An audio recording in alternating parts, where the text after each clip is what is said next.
Ce qui a été rapporté sur NBC, c'est que Donald Trump a perdu son sang-froid lors d'une réunion sur la sécurité. Il aurait crié et juré, frustré par les options militaires qui lui étaient présentées et par l'absence de progrès vers un accord avec l'Iran. Et voilà où nous en sommes. Vous savez ce qui se passe avec le chaos en Asie occidentale. L'attaque, l'Arabie saoudite, attaque essentiellement sur deux fronts. Et elle attaque. Et avant cela, elle attaquait le Yémen. Le Yémen a répondu. Du côté des États-Unis et de l'Iran, il y a eu des attaques iraniennes contre la Jordanie. Puis la nuit dernière, nous avons vu les États-Unis répondre, riposter, puis l'Iran riposter à nouveau en attaquant la Jordanie, d'autres pays, et le Koweït. Ils ont attaqué le Koweït et la Jordanie. C'est ce qui se passe, Michael. Et comme je l'ai dit, Donald Trump a plusieurs options.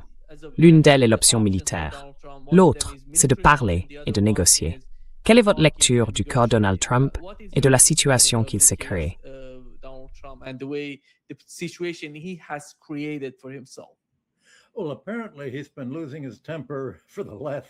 Eh bien, apparemment, il perd son sang-froid depuis environ 6 mois. Pas seulement contre les militaires, mais aussi contre les conseillers économiques et les conseillers politiques. Et ce qu'il mène en colère, c'est que les militaires lui expliquent ce que vos commentateurs militaires disent sur votre site. Dès le départ, il n'y avait aucun moyen pour les États-Unis de vaincre l'Iran, et ce, pour plusieurs raisons. D'abord, l'Iran se concentre sur la neutralisation des systèmes radars de toutes les bases militaires américaines alentour. Cela a empêché les États-Unis de savoir exactement d'où viennent les missiles et comment mettre en place des systèmes de défense.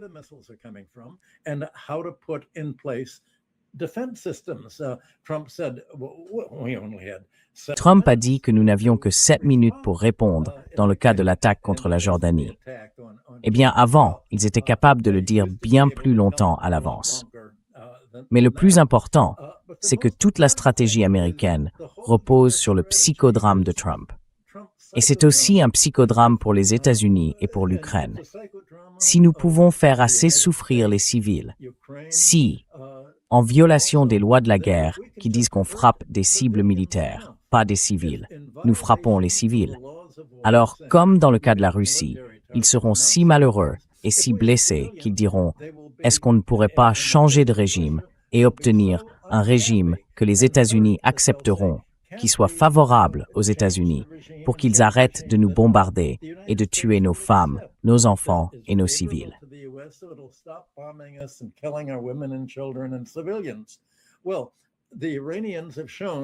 Eh bien, les Iraniens ont montré depuis 1979 qu'ils savent résister. Et l'armée a dit « Cela ne va pas nuire à l'Iran ». La seule façon de vaincre l'Iran, c'est de frapper des cibles militaires. Quand vous frappez la population, l'effet, c'est simplement de les souder davantage, en leur faisant dire « Nous ne voulons rien avoir à faire avec ça. Les États-Unis sont l'ennemi. » Et quoi qu'il arrive, il n'est pas question que nous nous rendions à l'armée américaine et aux forces militaires qui font tant de mal à nos civils. Donc, faire du mal aux civils ne sert à rien. Et comment frapper les cibles militaires que l'Iran a passé 3 décennies, et même davantage, à disperser dans l'immense pays qu'il est, dans toutes sortes d'endroits, avec tout autour des leurs de faux lanceurs de missiles.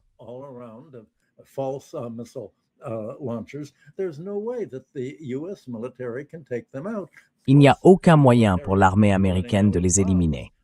En plus, l'armée manque de plus en plus de bombes et de missiles. Et si elle dépense ce qui lui reste contre l'Iran, elle ne pourra plus défendre Israël, l'Ukraine ou l'Europe occidentale face à la guerre simultanée sur 2 fronts qu'elle mène, à la fois contre l'Iran et la Russie. Alors Trump est furieux de ça. Et il est furieux du fait que dès le début, il a lancé une guerre sans préciser quels en étaient les objectifs. Eh bien, la première chose que von Clausewitz a dite, c'est que la guerre est la continuation de la politique économique. Quelle est cette politique économique? Il n'y a qu'une seule politique que Trump expose depuis son premier mandat.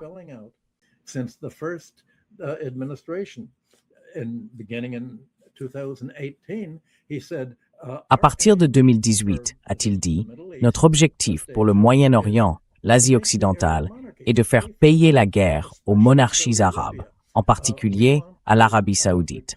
Nous voulons récupérer auprès de l'Arabie saoudite et des Émirats toutes les dépenses que nous faisons là-bas, tout comme nous voulons aider l'Ukraine et l'Europe à récupérer toutes les dépenses de notre guerre contre la Russie sur le champ de bataille ukrainien.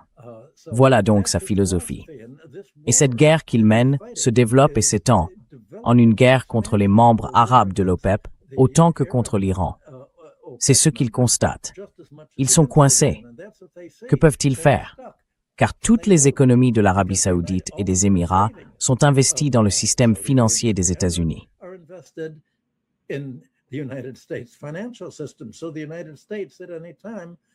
Donc, à tout moment, les États-Unis peuvent simplement dire « Eh bien, nous récupérons le coût de notre guerre en saisissant votre épargne », exactement comme ils l'ont fait contre l'Iran.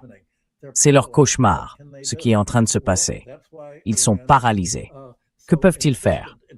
C'est pour cela que l'Iran insiste tant en disant « Quoi qu'il arrive, nous devons désormais contrôler tout le trafic des pétroliers à travers le détroit d'Ormuz. » Et nous continuerons de le faire après la guerre, parce que cette guerre constituera une menace militaire, tant que les États-Unis seront présents dans la région. Pas seulement par une présence militaire, mais aussi par une symbiose financière avec les Émirats, avec l'Arabie saoudite, avec ses gouvernements.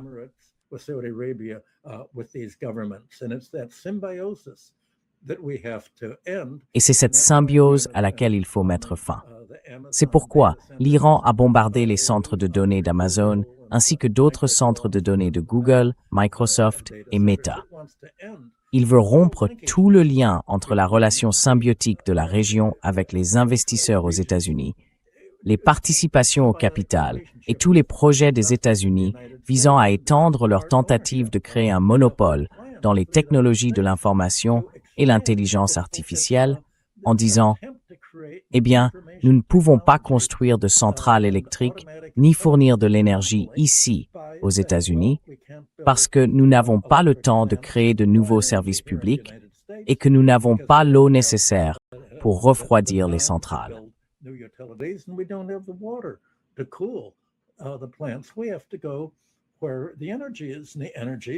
Nous devons aller là où se trouve l'énergie. Et l'énergie est en Asie occidentale. Elle est aux Émirats et en Arabie saoudite. Le problème, c'est qu'ils n'ont pas d'eau non plus. C'est tout le dilemme de ces monarchies, mais aussi de l'Iran. Comment mettre fin à cette symbiose et faire sortir de la région toute l'influence des États-Unis? Parce que tant que les pays arabes espéreront gagner de l'argent et s'enrichir sur les marchés financiers américains, ils resteront alignés, militairement et politiquement, sur la politique étrangère des États-Unis. Et là, on est foutu.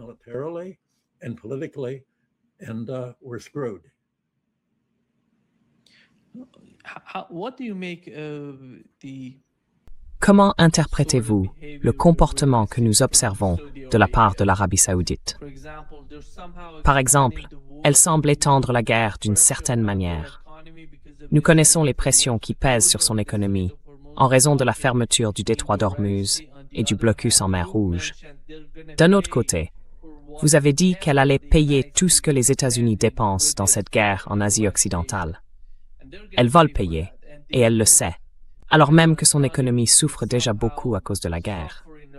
Alors pourquoi agit-elle ainsi, en étendant la guerre, alors que cela ne lui profitera pas?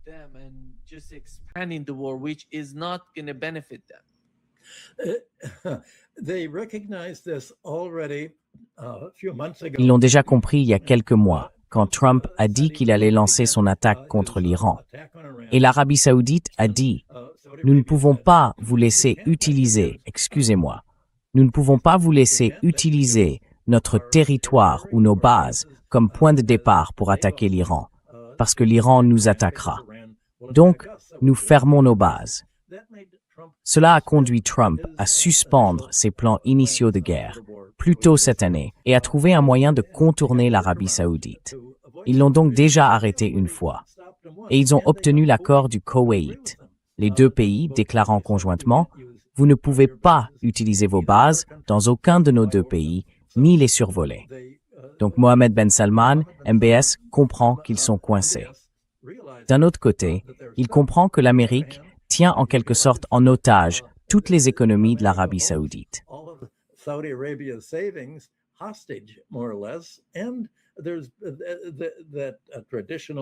Et il y a aussi cette opposition traditionnelle entre l'islam sunnite wahhabite et la religion chiite de l'Iran. Cet élément compte également. Et l'Arabie saoudite continue en fin de compte à s'aligner sur les États-Unis. Pas seulement contre l'Iran. Il y a longtemps, elle a fait la guerre au Yémen pour conquérir le Yémen. Cela a conduit les Yéménites, les Houthis, qui sont un groupe yéménite, à pouvoir bloquer les 5% du pétrole mondial exporté par l'Arabie saoudite via la mer Rouge, en plus des 20% qui passent par le détroit d'Ormuz. Et l'Arabie saoudite tente déjà, non seulement depuis l'an dernier, mais depuis de nombreuses années, de vaincre les Yéménites et de les empêcher de pouvoir attaquer l'Arabie saoudite, sans succès.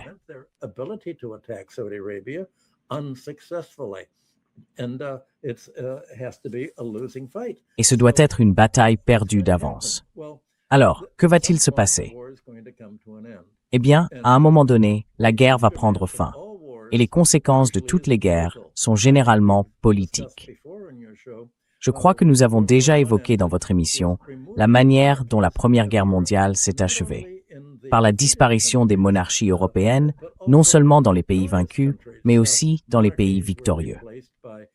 Les monarchies ont été remplacées par des oligarchies parlementaires, qui se qualifiaient de démocratie. Mais elles ont été remplacées. Alors, imaginons quel type de contre-coup politique il y aura lorsque cette guerre pour le pétrole menée par les États-Unis contre l'Asie occidentale et la Russie prendra fin. Je pense que beaucoup de chefferies et de monarchies vont être remplacées par quoi? L'Iran sortira probablement vainqueur.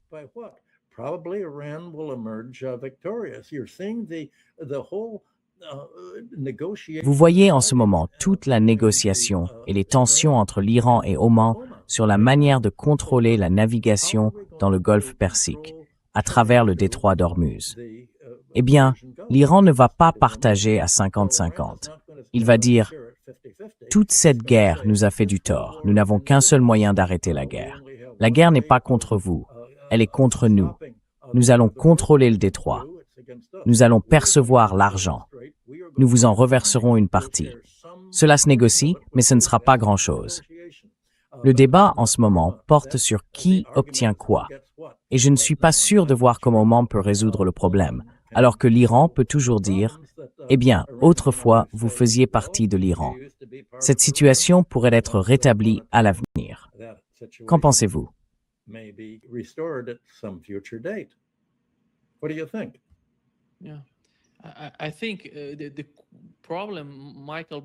Je pense que le problème, Michael, entre l'Iran et Oman, c'est essentiellement cette affaire commerciale qui fait l'objet d'influence. Les États-Unis essayent d'influencer le gouvernement omanais afin d'obtenir le plus possible de l'accord de ce qui se passe entre l'Iran et Oman. Mais l'Iran ne va pas céder. C'est ça le problème. Ils veulent contrôler les entrées et les sorties dans le détroit d'Ormuz. C'est crucial pour eux, non pas pour l'économie, ni pour ce qu'ils gagnent en faisant payer ces navires ou ces bateaux. Tout est une question de sécurité. C'est tellement important parce que sans l'utilisation du détroit d'Ormuz et de tous ces pays du CCG, les États-Unis n'auraient pas pu lancer cette guerre de la manière dont ils l'ont fait.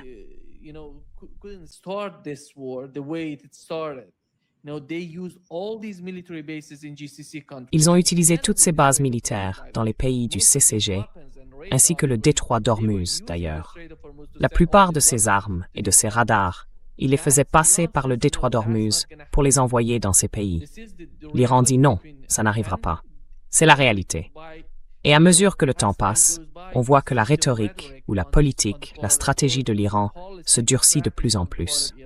Ça devient, vous savez, concernant Oman, on sait que, depuis très longtemps, les relations entre l'Iran et Oman étaient très bonnes.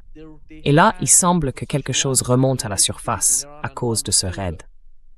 Et honnêtement, Michael, je ne vois pas l'Iran reculer.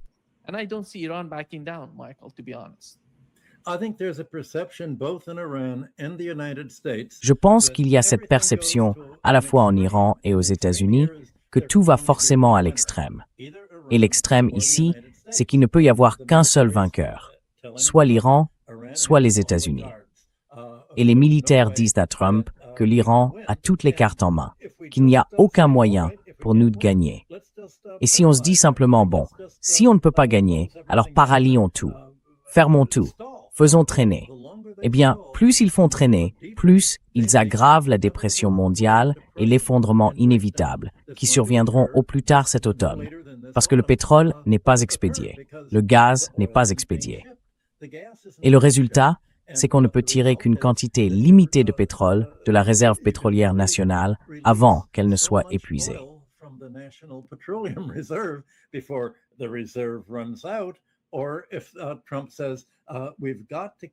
Ou si Trump dit qu'il faut maintenir les prix du pétrole bas et l'essence, il parle des prix de l'essence pour les vacanciers qui prennent la route en août et en septembre avant les élections de novembre. Il faut maintenir les prix de l'essence bas. Donc même si on prélève tellement de pétrole dans les cavernes de sel où les États-Unis stockent leurs réserves pétrolières, même si on en vend tellement et qu'une grande partie est exportée vers l'Europe pour faire baisser les prix, eh bien, si le niveau de pétrole descend en dessous de, disons, 70 milliards, la limite de ce que les cavernes peuvent contenir, les cavernes s'effondreront. Et Trump dira, ce n'est pas grave. Si elles s'effondrent, espérons qu'elles ne s'effondreront pas avant la première semaine de novembre, le premier mardi, quand les élections ont lieu.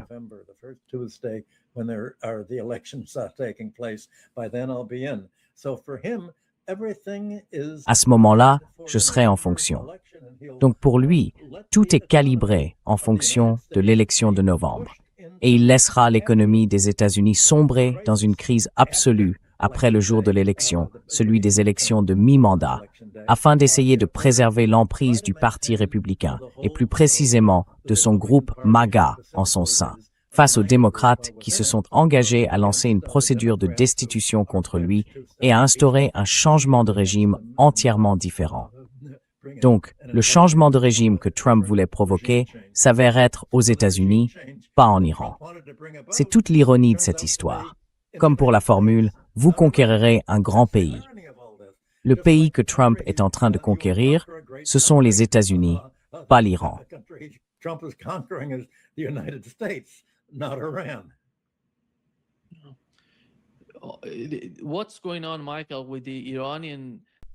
Que se passe-t-il, Michael, avec le comportement de l'Iran? Nous assistons à quelque chose de nouveau. Ils changent de stratégie. Leur stratégie était défensive, mais elle devient, d'une certaine manière, préventive à mesure que le temps passe, parce qu'il y a eu des attaques en Jordanie.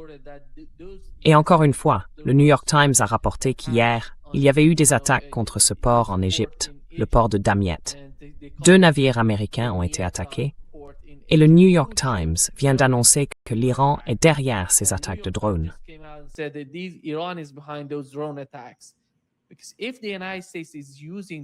Parce que si les États-Unis utilisent le blocus pour attaquer des navires iraniens ou les frapper, alors ils vont s'en prendre aux navires américains. Il me semble que si cette information que le New York Times vient de publier est juste, alors l'Iran va au-delà de son ancienne stratégie. Comment voyez-vous cela? Eh bien, je pense qu'il avait la bonne stratégie. Tout le jeu autour de l'économie. Michael, désolé de vous interrompre. Tout cela est en train de devenir, vous savez, l'économie. Ils se battent l'un contre l'autre sur le terrain économique. Ils exercent une pression sur l'économie iranienne. L'Iran veut faire la même chose aux États-Unis. Et selon vous, comment cette guerre économique va-t-elle évoluer?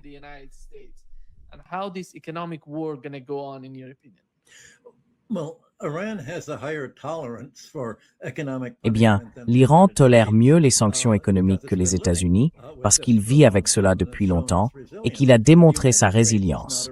Les États-Unis n'ont pas une économie résiliente parce qu'ils dépendent tellement de l'endettement.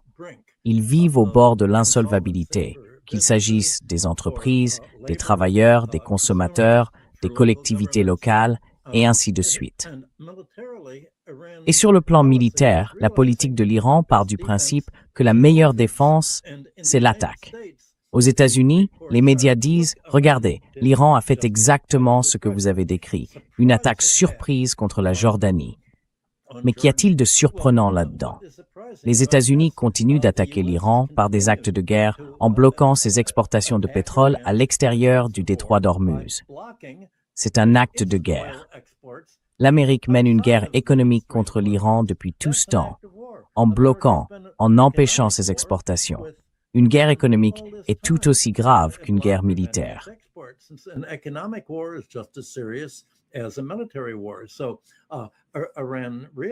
L'Iran en est donc conscient, et il a aussi observé la dynamique entre la Russie et les États-Unis dans leur affrontement en Ukraine. Jusqu'à présent, la Russie a toujours dit « Nous mènerons une attaque proportionnée. Vous pouvez lancer contre nous des attaques surprises encore et encore, et nous réagirons de manière proportionnée. » Eh bien, l'Iran est allé plus loin. Il dit « Nous n'allons pas nous contenter de riposter proportionnellement. Une réponse proportionnée ne suffira pas à vous arrêter. C'est vous qui décidez avec quoi vous pouvez nous attaquer et quelle sera notre riposte proportionnée. Si vous nous attaquez, nous ferons ce qu'on fait normalement dans une guerre. Nous vous attaquerons aussi fortement que possible. Et c'est parce qu'à ce stade, nous sommes la puissance militaire supérieure, puisque vos missiles sont épuisés, vos radars sont détruits, vos systèmes d'alerte précoce ne fonctionnent pas, et vos systèmes antimissiles ne sont pas capables de défendre les bases et les zones américaines contre nos forces, nos drones et nos missiles.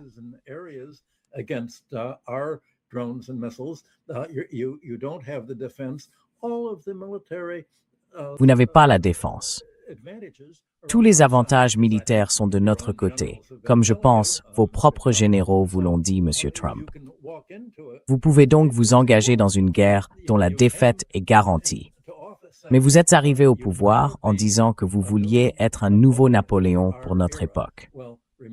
Eh bien, souvenez-vous de ce qui est arrivé à Napoléon lorsqu'il a attaqué la Russie, puis lorsqu'il a attaqué la Grande-Bretagne et a perdu à Waterloo. Ce sera votre sort. Oui, vous finirez comme Napoléon. Je ne suis pas sûr que vous serez en exil. Ce ne sera pas à l'île d'Elbe. Peut-être que ce sera en Israël. Tous vos agissements corrompus ont entraîné des menaces d'emprisonnement, mais vous finirez non pas comme le Napoléon que vous imaginiez lorsque vous l'avez choisi comme modèle.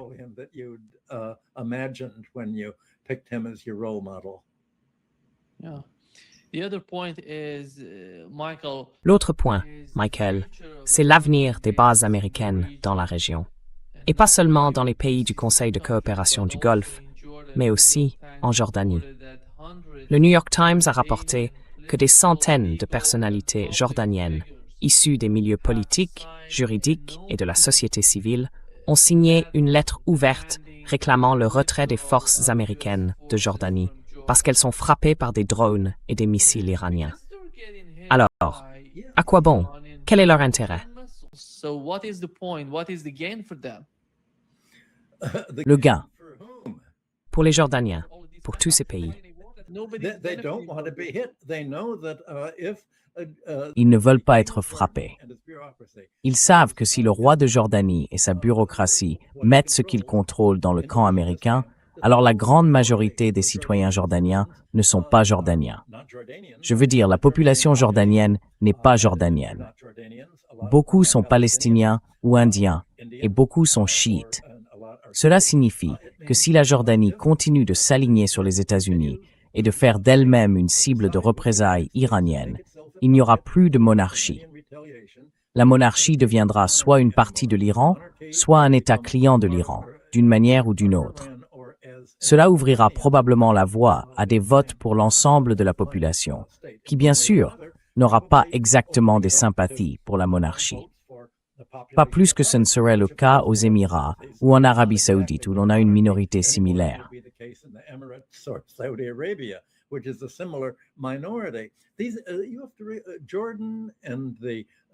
La Jordanie, les Émirats et les petits royaumes d'Asie occidentale sont tous le produit de la Première et de la Seconde Guerre mondiale. C'est à ce moment-là que l'Empire ottoman a été démembré et que la Grande-Bretagne et la France, les deux grandes puissances coloniales européennes, ont redessiné les frontières politiques de cette région et installé des monarchies clientes, des oligarchies clientes, des aristocraties clientes.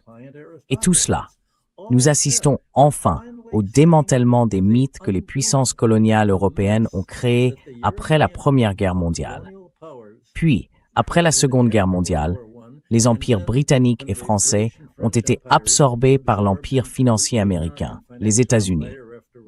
Je pense que tout cela est voué à être emporté dans le sillage de ce qui va se produire lors du règlement final de la guerre, qui aujourd'hui ne fait véritablement que prendre de l'ampleur à l'échelle mondiale.